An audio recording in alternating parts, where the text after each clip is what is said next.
আসসালামু আলাইকুম, সবাইকে স্বাগতম।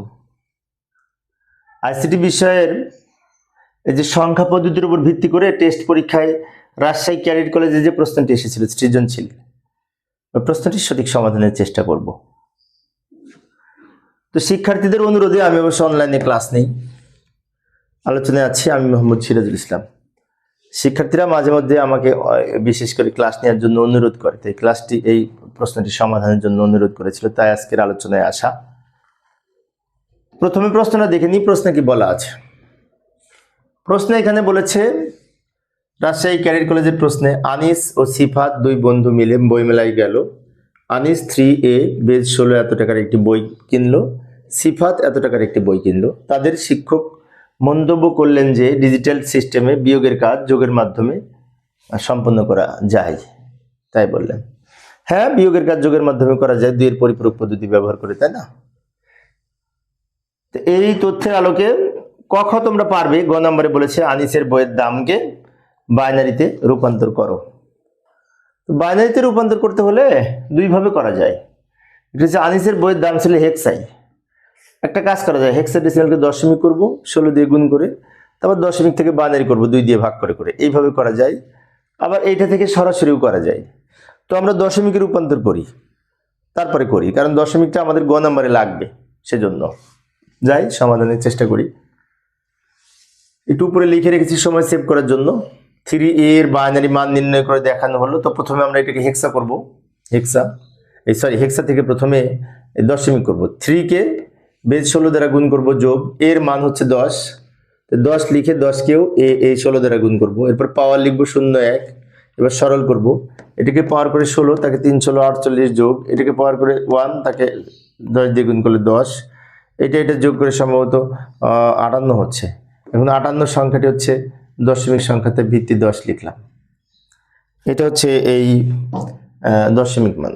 এবারে দশমিক থেকে খুব সহজেই কিন্তু বাইনারি করা যায়। দশমিক থেকে বাইনারি করতে হলে দশমিক লিখে নিলাম, এটাকে 2 দিয়ে ভাগ করব, 2 দিয়ে ভাগ করলে ভাগফল 29, ভাগশেষ 0। 29কে 2 দ্বারা ভাগ করলে ভাগফল 14, ভাগশেষে 1। 14কে 2 দ্বারা ভাগ করলে ভাগফল 7, ভাগশেষ 0। 7কে 2 দ্বারা ভাগ করলে ভাগফল 3, ভাগশেষে 1।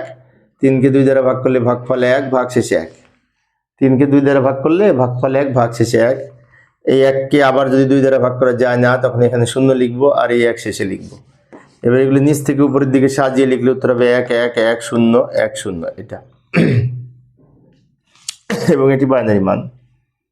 এইভাবে গ নাম্বারের মান বের করতে পারি। বাইনারি করলাম, তাই না? প্রথমে দশমিক করে নিয়ে বাইনারি করলাম। সরাসরি যোগ করা যেহেতু 4 বিট করে বাইনারি মান বসিয়ে, কিন্তু আমরা এইভাবে করলাম কারণ এই ঘ নাম্বারের যখন প্রশ্নের উত্তর দিব তখন এই 58 আমাদের কাজে লাগবে। দুইয়ের পরিপূরক পদ্ধতিতে পার্থক্য নির্ণয় করব ঘ নাম্বার। তো ঘ নাম্বারের জন্য আবার উদ্দীপকে ফিরে যাব। ঘ নাম্বারের জন্য আবার উদ্দীপকে ফিরে গেলাম। এখানে বলছে উদ্দীপকে উল্লেখিত বই দুটির দামের পার্থক্য দুইয়ের পরিপূরক পদ্ধতিতে বের করা সম্ভব কিনা গাণিতিকভাবে বিশ্লেষণ করো। হ্যাঁ, বের করা সম্ভব। দুইয়ের পরিপূরক পদ্ধতিতে যে বিয়োগের কাজ যোগের মাধ্যমে করা যায়, প্রশ্নেও বলা ছিল। তো বিয়োগের কাজ যোগের মাধ্যমে করতে হলে দুইটা সংখ্যাকে দশমিকে রূপান্তর করব। এটার দশমিক মান কিছুক্ষণ আগে পেয়েছি, 58 হয়েছিল। এটার দশমিক মান আমরা নির্ণয় করব। তারপর দুইটা সংখ্যার মধ্যে যেটি ছোট সেটিকে দুইয়ের পরিপূরক করব, তাই না? তো যাই সমাধানের চেষ্টা করি। এই যে এই ক্ষেত্রে আনিসের বইয়ের দাম 3A, যার দশমিক মান 58, এবং এইটার বাইনারি মান আবার এই সংখ্যাটা গ হতে প্রাপ্ত। আমি আবারও বলছি, একটু আগে থেকে আমি লিখে রেখেছি সময় সেভ করার জন্য। আনিসের বইয়ের দাম তো 3A প্রশ্ন ছিল, এটার দশমিক মান আমরা এই 58 পেয়েছি, আবার 58কে বাইনারি করে এটা পেয়েছি, এটা গ হতে প্রাপ্ত। এবার এই 113 যেটি অক্টাল সংখ্যা, এটাকেও কিন্তু দশমিকে রূপান্তর করতে হবে। দশমিক করতে হলে, অক্টাল থেকে দশমিক করতে হলে এই প্রত্যেককে 8 দ্বারা গুণ করব। 1কে 8 দ্বারা গুণ করব, যোগ এই 1কে 8 দ্বারা গুণ করব, যোগ এই 3কেও 8 দ্বারা গুণ করব। এরপর পাওয়ার লিখবো 0 1 2, এইভাবে। এবার সরল করব। 28টা 64কে 1 দিয়ে গুণ করলে 64 হয়। এখানে 8 1 8 1 হয়। এখানে 8 এর উপরে 0 থাকলে 1, তাকে 3 দিয়ে গুণ করলে 3 হয়। এই সব যোগ করলে 75 হয়, যেটি দশমিক সংখ্যা। এখন কিছুক্ষণ আগে এইটার এই যে আনিসের বইয়ের দামের মূল্য পেয়েছি 58, যেটি দশমিক সংখ্যা। এবং সিফাতের বইয়ের দামের মূল্য পেলাম 75, এটিও দশমিক সংখ্যা। এই দুটো সংখ্যার মধ্যে 58 ছোট সংখ্যা, আর 58 বাইনারি মান হচ্ছে এইটা, তাই না? সেই জন্য আমরা এই সংখ্যাটিকে 2 এর পরিপূরক করব, যেহেতু ছোট সংখ্যাটিকে 2 এর পরিপূরক করতে হয়।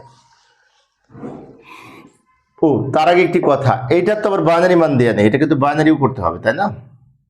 তো 75 কে বাইনারি মান নির্ণয় করে নিই, তারপরে 58 কে আমরা 2 এর পরিপূরক করব। 75 বাইনারি মান নির্ণয় করতে হলে 75 কে 2 দ্বারা ভাগ করলে ভাগফল হবে এই 37 ভাগ শেষ হবে 1, 37 কে 2 দ্বারা ভাগ করলে ভাগফল হবে 16, 18 ভাগ শেষ হবে 1, 18 কে 2 দ্বারা ভাগ করলে ভাগফল 9 ভাগ শেষ 1, 0, 9 কে 2 দ্বারা ভাগ করলে ভাগফল 4 ভাগ শেষ 1, 4 কে 2 দ্বারা ভাগ করলে ভাগফল 2 ভাগ শেষ 0, 2 কে 2 দ্বারা ভাগ করলে ভাগফল 1 ভাগ শেষ 0, 1 কে 2 দ্বারা ভাগ করা যায় না, তখন এখানে 0 হবে আর 1 শেষে লিখব। এটা পারবে সবাই, সেজন্য আমি দ্রুত বলেছি, আমরা বাইনারি তো সবাই পারি, তাই না? এইবার কি করব, এই নিচ থেকে উপরের দিকে সাজিয়ে লিখলেই 75 এর বাইনারি মান পাবো। এই যে 1 0 0 1 0 0 1 0 1 1 1 0 1 1, এটা হচ্ছে বাইনারি মান। এখন আমরা ওই যে 58 বাইনারি মান যেটি পেয়েছিলাম গ থেকে প্রাপ্ত, ওইটাকে 2 এর পরিপূরক করব, কারণ 58 সংখ্যাটি ছোট। যাই 58 কে 2 এর পরিপূরক করতে হলে 58 বাইনারি মানটা 8 বিট সাজিয়ে লিখব। এই যে 58 বাইনারি মান ছিল এটা, বাম পাশে আরো 2টা শূন্য নিয়ে 8 বিট তৈরি করে নিলাম। এরপরে কি করব, এটাকে উল্টিয়ে লিখে 1 এর পরিপূরক মান পাবো। উল্টিয়ে লিখলে 0 এর পরিবর্তে 1, 1 এর পরিবর্তে 0, 0 এর পরিবর্তে 1, 1 এর পরিবর্তে 0, 1 এর পরিবর্তে 0, 1 এর পরিবর্তে 0, 0 এর পরিবর্তে 1, 0 এর পরিবর্তে 1। এই যে মানটা পেলাম এটা হচ্ছে 1 এর পরিপূরক বাইনারি মান, জাস্ট উল্টিয়ে লিখলাম। এটার সাথে 1 যোগ করে আমরা যেটি পাবো সেটা হবে 2 এর পরিপূরক মান এবং -58 বাইনারি মান। যেমন লক্ষ্য করি 1 আর 1 যোগ করে 10, 10 এর 0 বাইনারিতে হাতে থাকে 1, হাতের 1 আর এই 1 যোগ 0 যোগ করে 1, হাতে কোনো সংখ্যা নাই, এই 1 নিচে নেমে যাবে আর এগুলো যা আছে সব নেমে যাবে, 0 0 0 1 1। এটা হচ্ছে 58 2 এর পরিপূরক মান এবং -58 বাইনারি মান। মাইনাস কেন হলো, তাই না? কারণ এই যে সাইন বিট যদি 0 হয় সংখ্যাটি প্লাস হয়, সাইন বিট 1 হলে সংখ্যাটি মাইনাস হয়। এইবার আমরা কি করব, সবার শেষে ওই যে বড় সংখ্যা 75 ছিল ওটার বাইনারি মান তো কিছুক্ষণ আগে নির্ণয় করেছি, 75 এর বাইনারি মানের সাথে -58 বাইনারি মান যোগ করব।